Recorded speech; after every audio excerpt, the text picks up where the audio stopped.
Part 4. Education as a strategic tool, enhancing retention in services industry and membership bodies. Professional services firms and membership bodies, while distinct in their operations, are similar in their pursuit of lasting customer relationships. In this part, we explore education as a means of driving customer engagement, expanding market share, and establishing authority with the customer base. The successful growth of any professional services organisation comes from the predictability and expertise it is able to project on its customers. Equally, membership bodies traditionally anchor their member engagement through training and professional development. Both can benefit from engagement with customers and members by having a well-thought-through strategy involving education. Engagement through education, a mutual pathway. Professional services firms have a golden opportunity to emulate the educational engagement strategies of membership bodies. By crafting tailored educational programs, professional firms can immerse their clients in the specialized knowledge pertinent to their services. This does not merely augment the client's proficiency, but transforms the firm's services into an engagement based on a customer's learning experience, deepening their engagement roots and elevating customer retention.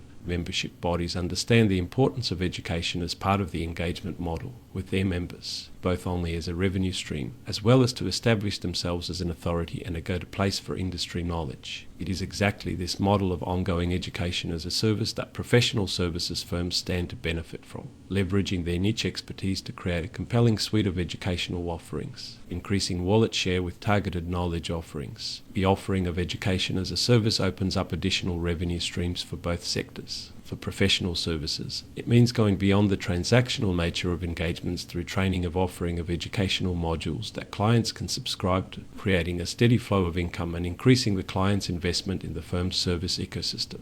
Membership bodies, on the other hand, have a long-standing practice of monetizing educational resources. They understand the value from innovating their educational offerings, which align with emerging industry trends, to maintain their appeal and justifying the ongoing subscription investment across their members. Authority through education, building a thought leadership brand. Education is a powerful avenue for both sectors to assert their authority. Educating and sharing their knowledge allows professional services firms to position themselves as thought leaders, not just service providers. Just like within membership bodies, professional services organizations can gain from creating platforms for thought leadership through conferences, seminars, as well as creating content that showcase innovation in their field. Just like across other facets of overlap between the two types of organizations, the strategic use of education emerges as a profound commonality with the power to transform customer relationships. Engaging with customers and members through educating, both types of organizations can enhance their value proposition,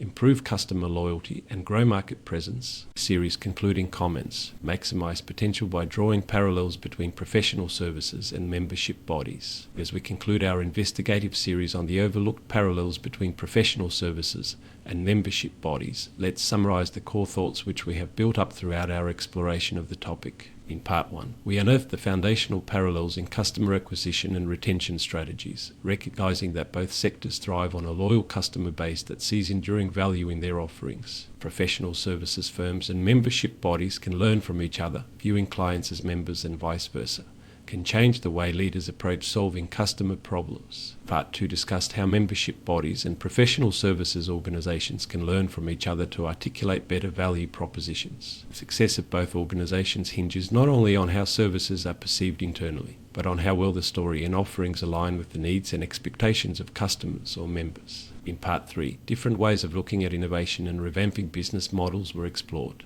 Professional services can adopt the agile and member-focused approach of membership bodies to stay ahead of the curve.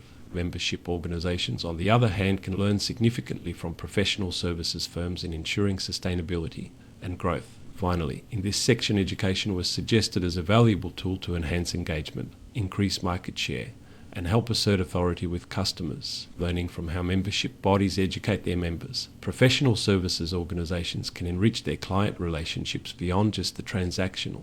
Conversely, by observing the client-focused strategies of professional services, membership bodies can refine their offerings to align more closely with member needs and market demands. In a competitive landscape that we currently find ourselves in, Leaders and CEOs need to differentiate themselves, taking a different approach to growth and customer retention, looking at customers through different perspectives, where professional services organisations view clients as members and membership bodies view members as customers. It helps change the thinking about growth and retention, which are based on higher loyalty, engagement and customer value creation. You can find the full article and a number of similar topics on my website in the link provided.